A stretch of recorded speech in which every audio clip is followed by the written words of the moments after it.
I stared at the first-class tickets to Venice in my hands, wondering if I was making the biggest mistake of my life. My mother's voice echoed through my apartment, complaining about the coffee I'd just served her.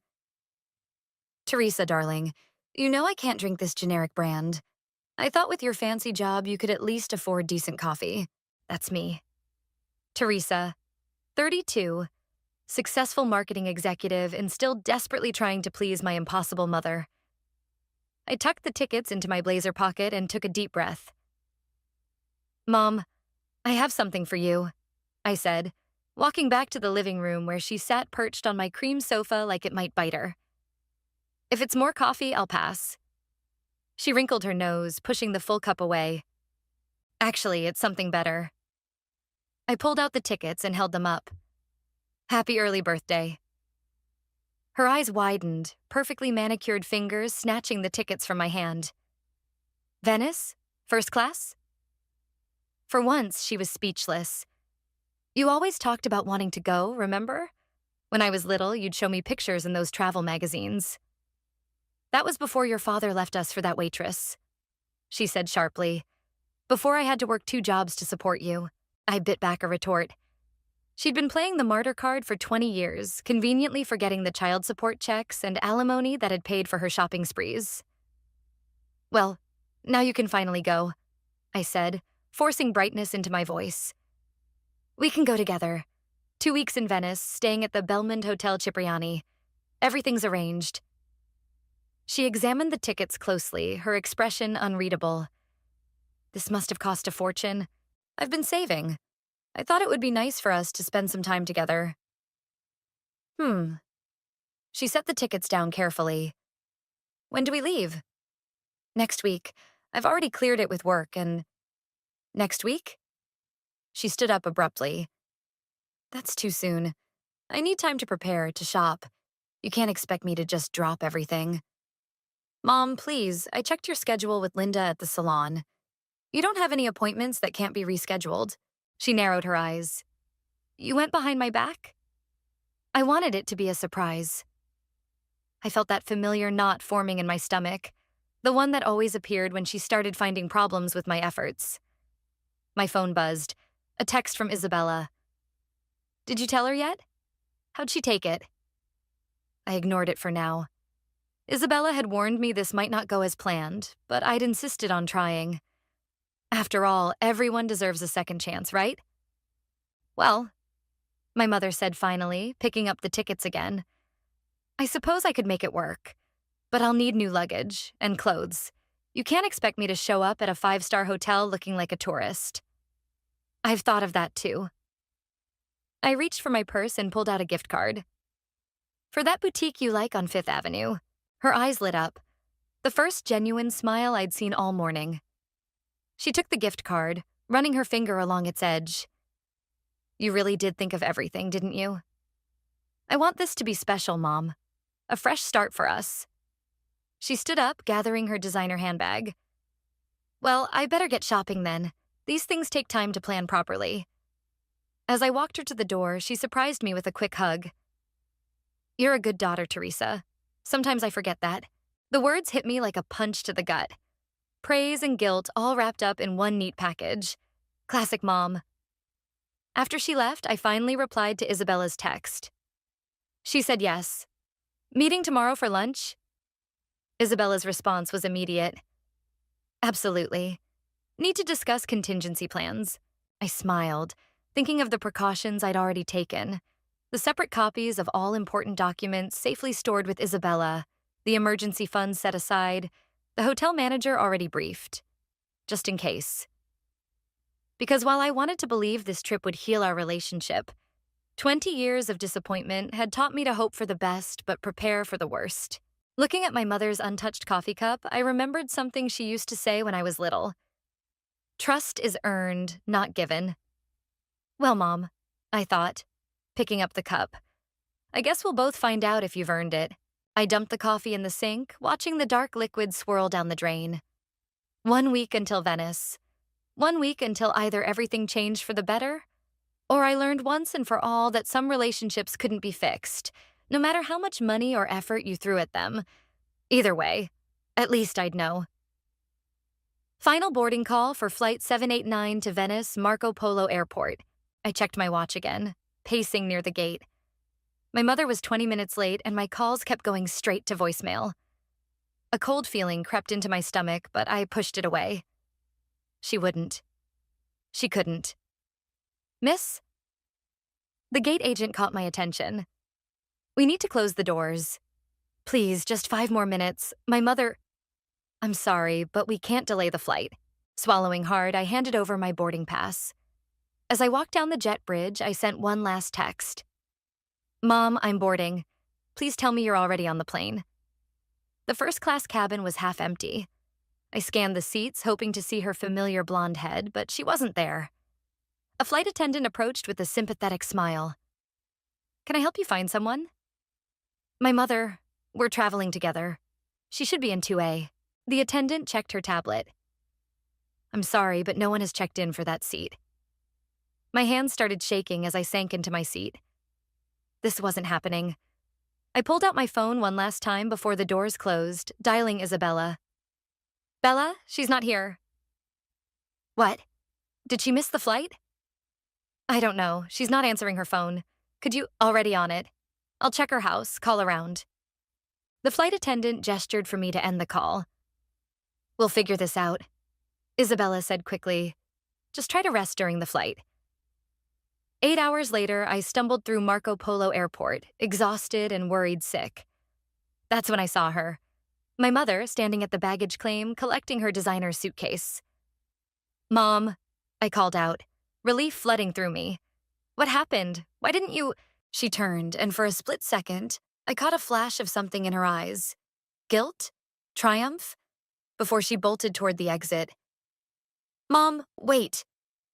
I chased after her, dragging my carry-on. As I reached for my passport at the customs checkpoint, my blood ran cold. My travel wallet was missing. The one containing my passport, cash, and credit cards. No. I emptied my purse onto a nearby bench. Nothing. Through the glass doors, I watched helplessly as my mother jumped into a waiting taxi. Miss? A customs officer approached. Is everything all right? My mother, I couldn't even finish the sentence. My phone buzzed, a text from an unknown number. Darling, did you really think I'd let you play the hero? Venice was always my dream, not our dream. Don't worry, I'll put your money to good use. Consider it payback for all those years I sacrificed for you. Love, Mom. My legs gave out and I collapsed onto the bench. A young woman sitting nearby looked up from her book. Hey, are you okay? I shook my head, tears finally spilling over. My mother? She stole my passport and money. She's gone. Oh my God. The woman moved closer. I'm Presley. Let me help. We should talk to the police. The police? I laughed bitterly. In a foreign country? She's my mother. They'll never believe me. My phone buzzed again. Isabella. Teresa, your mom's house is empty. All her stuff is gone. What's happening? With trembling fingers, I typed, She took everything. The passport, the emergency cash. She planned this all along. Check your email. Isabella replied instantly. Remember Plan B? I pulled up my email, and there it was. A folder labeled Venice Emergency. Inside were scans of my passport, copies of police reports I'd filed months ago documenting my mother's previous attempts at financial fraud, and contact information for Zachary, the hotel manager I'd briefed about potential issues. Presley was still sitting beside me, her face concerned. Look, she said, I'm staying at the Bellman, too. Let me help you get there, and we can figure this out. My phone buzzed one more time. Isabella again. Already called the hotel. Zachary's expecting her. Remember what we discussed? Let her think she's won. The higher she climbs, the harder she'll fall.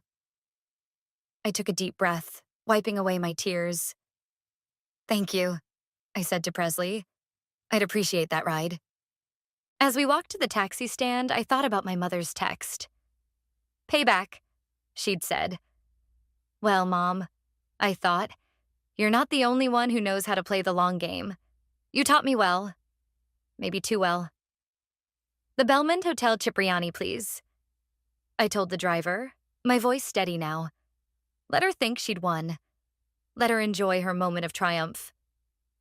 Because what my mother didn't know was that her perfect plan had just triggered an avalanche she'd never see coming. The water taxi cut through Venice's Grand Canal, but I barely noticed the stunning architecture surrounding us. Presley sat beside me, already proving herself invaluable by lending me her phone charger and helping me contact the US Embassy. So your mom's been planning this for months? She asked, shaking her head in disbelief. Looks that way. The desk clerk at her building said she'd been slowly moving things out for weeks. My phone rang. Isabella again. I put her on speaker. Teresa, I've got news. Your mother tried to use your credit card at Gucci 10 minutes ago, the one we left active. Perfect. I managed a small smile. Is everything in place at the hotel? Zachary's got it all under control. He said she checked in an hour ago, using your reservation. She's in for quite a surprise when she tries to charge anything to the room. Presley leaned forward. Wait, you knew this might happen? Let's just say my mother has a history. I showed her the folder on my phone. These are records of her previous incidents.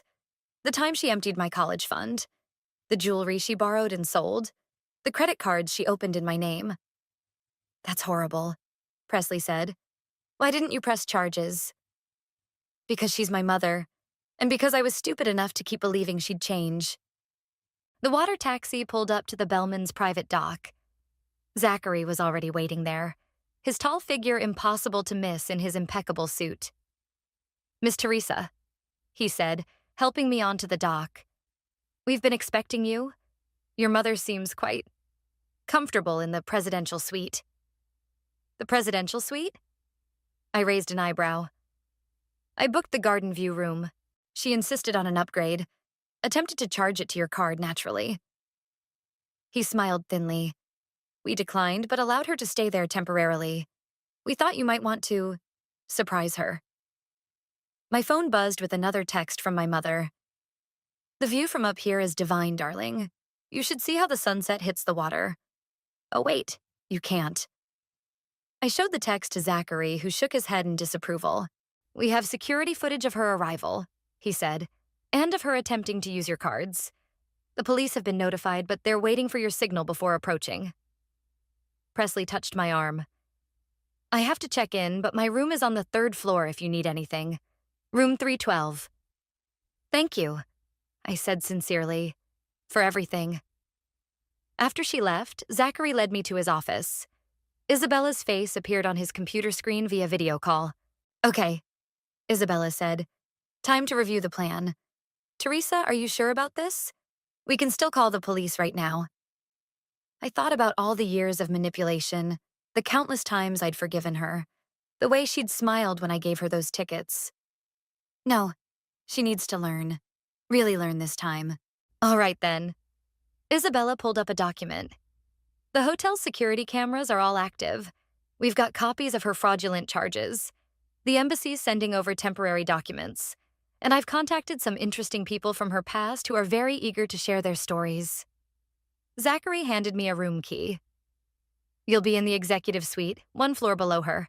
We've disabled her room keys. She'll need to come to the front desk to get back in if she leaves. Perfect. I checked my watch. She'll be heading to dinner soon. She never misses a chance to be seen in a fancy restaurant. The Oro restaurant is fully booked, Zachary confirmed. But mysteriously, there's one table available, right in the center of the room. Isabella's voice turned serious. Teresa, remember, let her dig herself deeper. Let her think she's untouchable.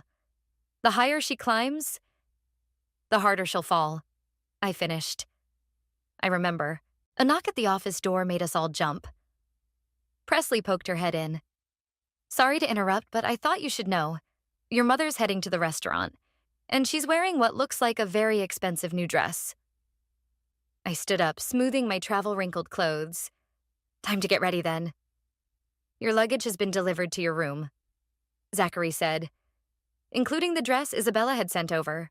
I looked at my best friend's face on the screen. You thought of everything, didn't you? That's what best friends are for. She grinned. Now go get changed. Your mother wants to make a scene? Let's give her one she'll never forget. As I headed to my room, I felt strangely calm. Maybe because for the first time in my life, I wasn't trying to win my mother's approval. I wasn't trying to fix her or change her or understand her. I was simply going to show her exactly what it felt like to be on the receiving end of betrayal. And thanks to my friends, old and new, I wouldn't have to do it alone. The Oro restaurant glittered with candlelight and wealth. I stood in the entrance, wearing the sleek black dress Isabella had chosen, watching my mother hold court at the center table. She'd already gathered an audience, two older couples hanging on her every word. And then I said to my daughter, she was saying, gesturing with her wine glass, "Darling, you work too hard. Let me handle the travel arrangements." I moved closer, silent in my heels. The poor dear is so consumed with her career, she barely has time for family, she continued, dabbing at her eyes with a napkin. That's why I insisted on taking this trip. Someone has to show her how to enjoy life.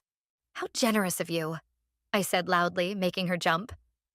Please, Mom, tell them more about how you're spending my money. The color drained from her face. Teresa, I thought you couldn't make it. Clearly. I turned to her new friends. Did she tell you how she got here? About stealing my passport and credit cards? The couples exchanged uncomfortable glances. Teresa, darling, you're making a scene. My mother hissed, her smile strained. Perhaps we should discuss this privately. Why? You didn't seem concerned about privacy when you left me stranded at the airport. Zachary appeared at my side. Is everything all right here? My mother's face brightened. Yes. I was just about to order another bottle of wine. The 82 Bordeaux, I think. I'm afraid that won't be possible, madam. Your credit cards have been declined and the room charges have been suspended. There must be some mistake. She reached for her purse, my travel wallet, but I was faster. Looking for this? I held up a second wallet, identical to the one she'd stolen. Amazing what you can do with a color printer and some basic crafting skills. Her eyes widened as she opened her stolen wallet, finding only carefully crafted replicas of my cards and documents.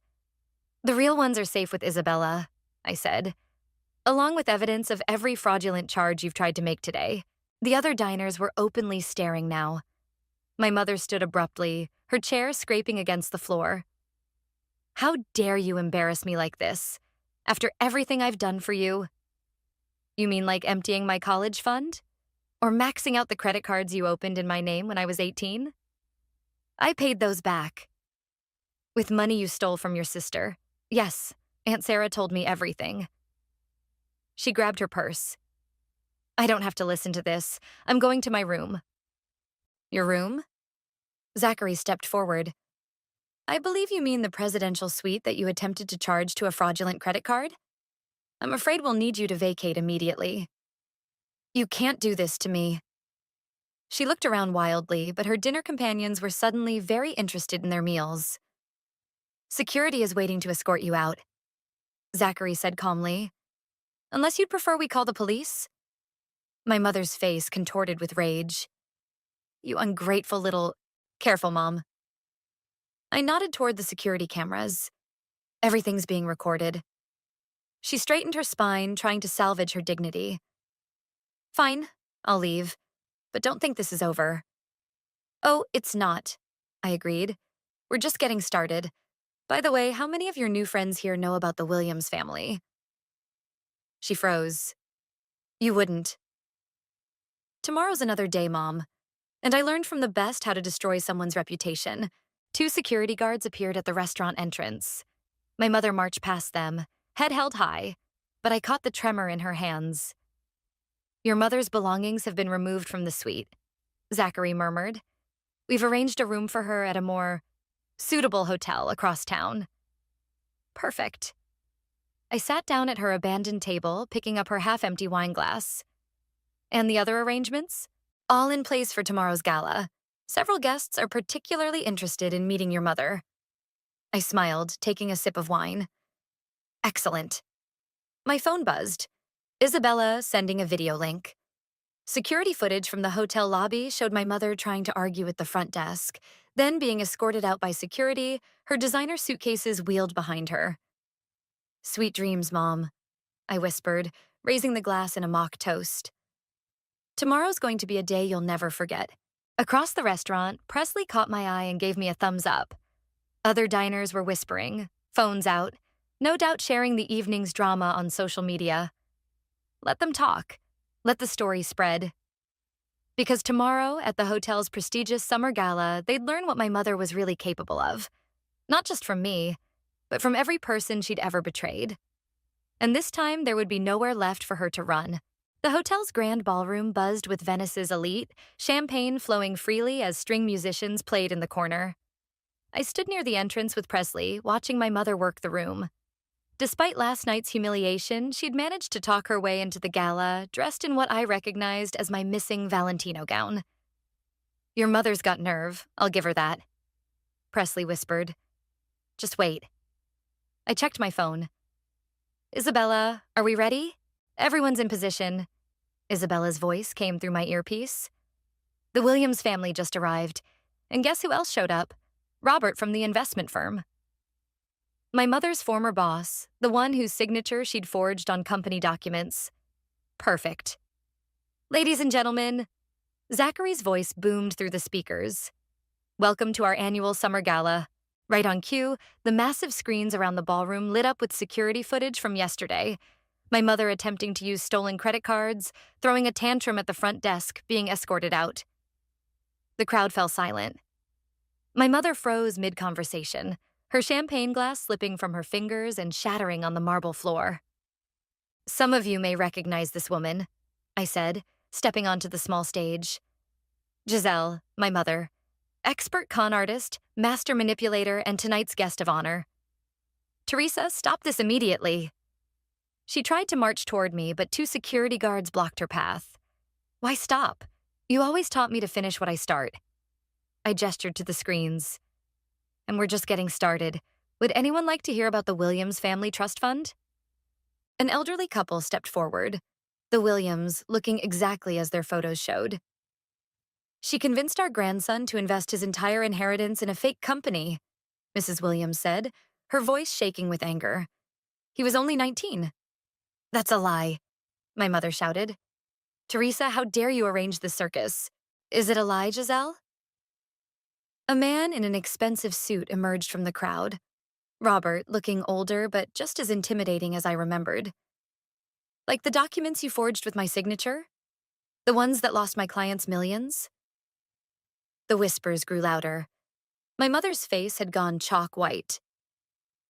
Or perhaps, I continued, we should ask Linda about the charity fundraiser money that mysteriously disappeared.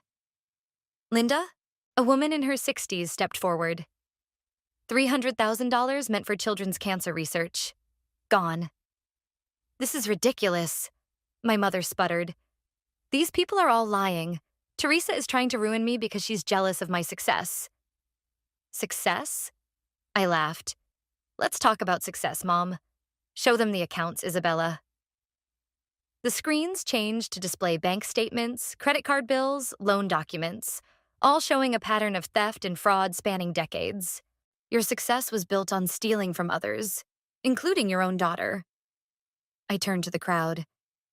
She emptied my college fund when I was 17, opened credit cards in my name, and just yesterday she stole my passport and tried to strand me at the airport. You ungrateful little...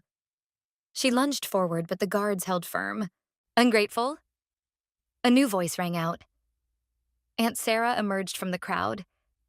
Like you were ungrateful when our parents left me the house? When you forged my signature to take out a second mortgage? My mother's carefully constructed facade began to crack. Sarah, please. The police are waiting outside, Zachary announced, along with representatives from 3 different banks' fraud departments. You can't prove anything, my mother said desperately, but her voice wavered. Actually, we can. I nodded to Isabella, who had just entered the ballroom. Every document, every fraud, every lie. We have proof of all of it. And thanks to your performance tonight, we have dozens of witnesses. The crowd had formed a circle around my mother, their faces showing disgust and recognition as they connected her to various scams and schemes they'd heard about. "This isn't over," she hissed, but the threat sounded hollow. "You're right, Mom. It's not over. It's just beginning. The police want to talk to you about identity theft. The banks want to discuss fraud. And I'm sure all these lovely people have their own questions." As the police entered the ballroom, my mother did something I'd never seen before. She began to cry. Not her usual calculated tears, but genuine, messy sobs. "Teresa, please. I'm your mother. Yes, you are. And you taught me everything I know about revenge." I turned away as the police approached her, including how to serve it cold. The crowd parted as they led her out, her mascara running, my stolen dress dragging on the floor. Years of carefully crafted lies and manipulation, unraveling in a single night. Isabella hugged me tightly. "You okay?" I watched my mother's retreating figure, feeling nothing but a profound sense of relief. "I'm free," I said simply. "For the first time in my life, I'm actually free." The morning after the gala, I sat in Zachary's office with Isabella, Presley, and a growing group of my mother's victims. The Williams family brought coffee and pastries. Linda from the Charity Foundation had files stretching back 15 years. Aunt Sarah clutched a stack of forged documents. "The police found her trying to book a flight to Switzerland," Isabella announced, hanging up her phone. "Using another stolen credit card, of course." "Some people never learn," Aunt Sarah sighed, spreading her papers across the desk. "Look at this. She even forged Mom's signature on her will, a week before she died." Linda leaned forward. "That matches her pattern. She targeted my foundation right after my husband passed away. She knew I'd be too grief-stricken to notice the missing funds. She waited until our grandson was dealing with a bad breakup," Mrs. Williams added. She always struck when people were vulnerable. My phone buzzed, a call from an unknown number. I put it on speaker. "Teresa?" My mother's voice, smaller than I'd ever heard it. "They're keeping me at the station. You have to help me." "Like you helped me at the airport?" "That was different. I'm your mother. You can't let them do this to me." Aunt Sarah grabbed the phone. "Giselle, you remember that summer house you convinced Dad to sign over to you? The police found some interesting documents in the safe there." Silence then. "Sarah, what are you doing there?" "Having a lovely chat with your other victims. Did you really think Teresa was the only one you hurt?" "You don't understand," my mother pleaded. "I had no choice. After Richard left me—" "Stop." I took the phone back. "Dad left because he caught you embezzling from his company. He didn't abandon us. You drove him away." "That's not true." "I talked to him last night, Mom. For the first time in 20 years. Want to know what he said?" More silence. "He told me about the money you stole, the clients you defrauded. He tried to protect me by taking the blame, letting me think he was the bad guy who abandoned us." "Teresa, please. The police have his statement now, along with statements from everyone else in this room. Do you want to know how many people came forward after the gala? How many lives you destroyed?" A choked sob came through the speaker. "I can explain everything." "Save it for your lawyer." I ended the call. Mrs. Williams touched my hand gently. "You're nothing like her, dear." Standing up to her took real courage. "She's right," Presley said. "I've only known you a few days, but I've seen how different you are from her." Isabella pulled up something on her laptop. "Speaking of differences, you should see this." She turned the screen to show a news website. The headline read, "International con artist exposed at Venice Hotel Gala. Decades of fraud uncovered." "It's going viral," Isabella said. "People are coming forward from all over. That charity scam in Paris? The real estate fraud in London? All her. The detective wants to meet with everyone," Zachary added, entering with fresh coffee. "They're building a case for international fraud charges." Linda stood up, straightening her jacket. "Well, I for one am ready to tell them everything. 20 years of silence is enough." One by one, they left for the police station, each carrying their pieces of my mother's elaborate web of lies. Finally, only Isabella, Presley, and I remained. What happens now? Presley asked.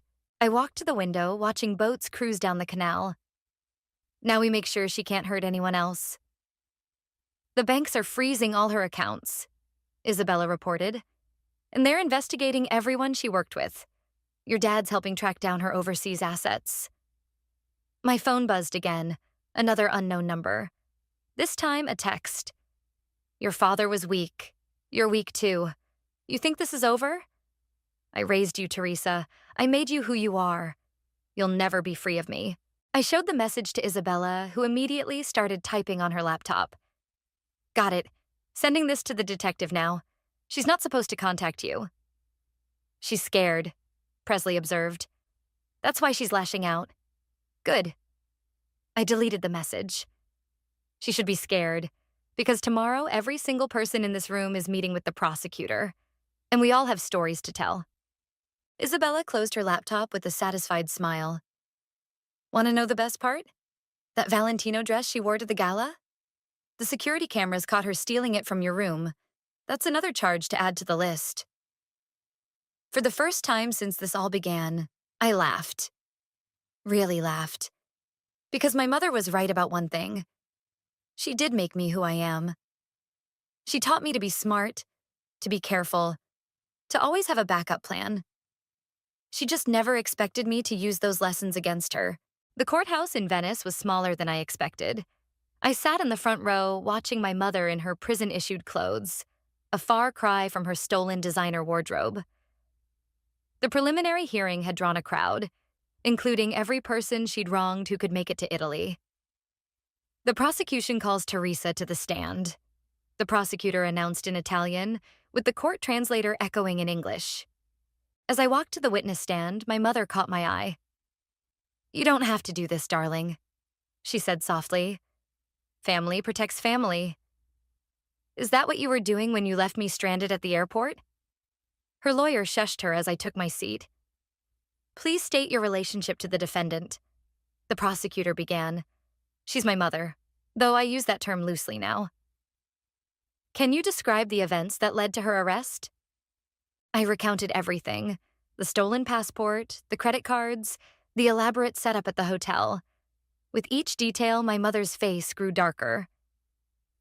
And this wasn't the first incident, was it? The prosecutor prompted. No, when I was 17, Objection. My mother suddenly stood up. I demand to speak to my daughter alone. The judge banged his gavel. Sit down, Mrs. O'Connor. You don't understand, she pleaded. She's confused. I was protecting her inheritance. By stealing it? I shot back. By opening credit cards in my name? Everything I did was for you. The judge banged his gavel again. One more outburst and you'll be removed from the court. Isabella squeezed my hand as I continued testifying. I detailed every scheme, every manipulation, every betrayal. The college fund, the forged documents, the stolen identities. And what about your father? The prosecutor asked. He's provided a written statement, I said, explaining how she embezzled from his company and framed him for it. My mother's composure finally cracked. Richard was weak. He would have lost everything if I hadn't taken control. Remove the defendant, the judge ordered. As security approached, my mother turned to the courtroom. You're all weak. None of you understand what it takes to succeed in this world. We understand right from wrong, Aunt Sarah called out. Something you never learned. They led my mother away, but not before she got in one last shot. I made you strong, Teresa. Everything you are is because of me. The judge called a recess. In the hallway, Isabella hugged me tight while Presley kept the reporters at bay. You did great, Isabella said, and wait until she finds out about tomorrow's witnesses. How many are testifying? Presley asked. 23 so far, a familiar voice answered. I turned to see my father walking toward us, looking older but still familiar. Dad. I hadn't seen him in person since the phone call. He wrapped me in a hug that felt 20 years overdue. I'm so sorry, he whispered. I should have fought harder for you. You're here now. I said, wiping away tears. That's what matters. The prosecutor approached with new papers. We've found 3 more victims willing to testify, and evidence of fraud in 6 countries. She'll never get out, will she? I asked. Not for a very long time. Back in the courtroom, my mother sat subdued, finally seeming to grasp the gravity of her situation. Her lawyer looked overwhelmed by the mounting evidence. The prosecution calls Richard to the stand, the translator announced. My father squared his shoulders and walked forward. My mother's head snapped up. Richard, please. She tried one last time. Think about our family. I am, he said firmly. That's why I'm here. As he began to testify about the company fraud, I watched my mother's face. For the first time in my life, I saw real fear there. Not manipulation, not calculated tears, but genuine terror as her carefully constructed world crumbled. Would you like to make a statement? The judge asked her when my father finished. She stood slowly, looking around the courtroom at all the faces of those she'd betrayed. Her voice, when it came, was barely audible. I don't know how to be any other way. That's not an excuse, I said clearly. That's why you're here. The judge nodded. We'll resume tomorrow with additional witnesses. As they led my mother back to her cell, she looked over her shoulder at me one last time. I saw something I'd never seen before in her eyes. Recognition. Not of me as her daughter, her victim, or her downfall, but of herself, reflected back in all her broken pieces. The woman who thought she could control everything was finally, completely powerless. And I was finally, completely free. The verdict came down like a thunderclap. 20 years in prison, no possibility of parole for at least 15. Multiple counts of fraud, identity theft, embezzlement, and grand larceny across 6 countries. As the judge read out the sentence, my mother sat perfectly still, her face a blank mask. Do you have any final words for the court? The judge asked. She stood slowly, turning not to the judge but to me. I thought I was teaching you to survive, to be strong. I didn't realize I was teaching you how to destroy me. You destroyed yourself, Mom. I just showed everyone the truth. The bailiff stepped forward to lead her away, but she resisted for a moment. Will you visit me? No. One word. Simple, final, free. They let her out, and the courtroom erupted in quiet conversation. Isabella squeezed my hand while Presley hugged me from the other side. My father stood nearby, talking with Aunt Sarah. Miss Teresa? Zachary appeared at my elbow. There's something you should see. He led our group to the courthouse steps where dozens of people waited. More victims, more stories, more lives touched by my mother's web of deceit. They all came forward after the news broke. Isabella explained. Some traveled from as far as Australia. A young woman approached me, tears in her eyes. Thank you, she said. My grandmother lost everything to your mother's investment scam. Now we can finally get closure. One by one, they shared their stories. Each one felt like a weight lifting, a chain breaking, a wound healing. What happens now? Presley asked as we walked back to the hotel. Now? I looked at the sunset over Venice's canals, the view my mother had tried to steal. Now we heal. All of us. In the hotel lobby, Zachary handed me a letter. This arrived for you. The return address was the women's prison. I almost threw it away, but something made me open it. My dearest Teresa, it began. By the time you read this, I'll have been sentenced. I won't ask for forgiveness. We both know I don't deserve it. But I want you to know that in the end, you proved me wrong. I thought love was weakness. You proved it was strength. You gathered an army of broken people and made them whole again. You turned my victims into warriors. You are everything I never could be. Strong without being cruel. Powerful without being destructive. I'm not sorry for what I did. I don't know how to be. But I am proud of what you've become, even if it meant becoming my downfall. Maybe that's the only good thing I ever did. Creating the person who would finally stop me. Goodbye, my darling daughter. Make a better life than I did. Love, Mom. I handed the letter to Isabella, who read it and passed it around. Do you believe her? My father asked gently. It doesn't matter, I replied. Her words don't have power over me anymore. The hotel restaurant had prepared a special dinner for our group, all the people who'd helped bring my mother to justice. As we sat down, Isabella raised her glass. To Teresa, who turned a nightmare into a revolution. To justice, Aunt Sarah added. To freedom, my father said. I looked around the table at these faces, some new friends, some old family, all united by a shared journey toward healing. My phone buzzed with messages from other victims around the world, sharing their stories of recovery and renewal. To all of us, I said, raising my glass, for choosing truth over fear. Later that night, I stood on my hotel balcony, watching the lights of Venice twinkle across the water. Presley joined me, 2 cups of coffee in hand. So what's next for you? She asked. Isabella and I are starting a support network for fraud victims, I said. And Dad's helping set up a legal fund for people who can't afford to fight back. Turning pain into purpose, she nodded. That's real strength. My phone buzzed one last time. A news alert.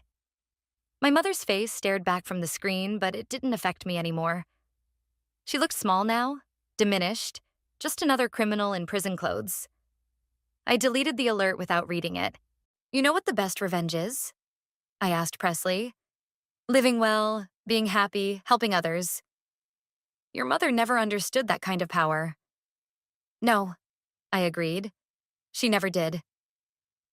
The night air was warm and sweet with possibility. Somewhere in the distance, church bells rang, their sound carrying across the water like a reminder that even the darkest stories can end in light. I didn't need my mother's approval anymore. I didn't need her love or her lessons or her twisted version of strength.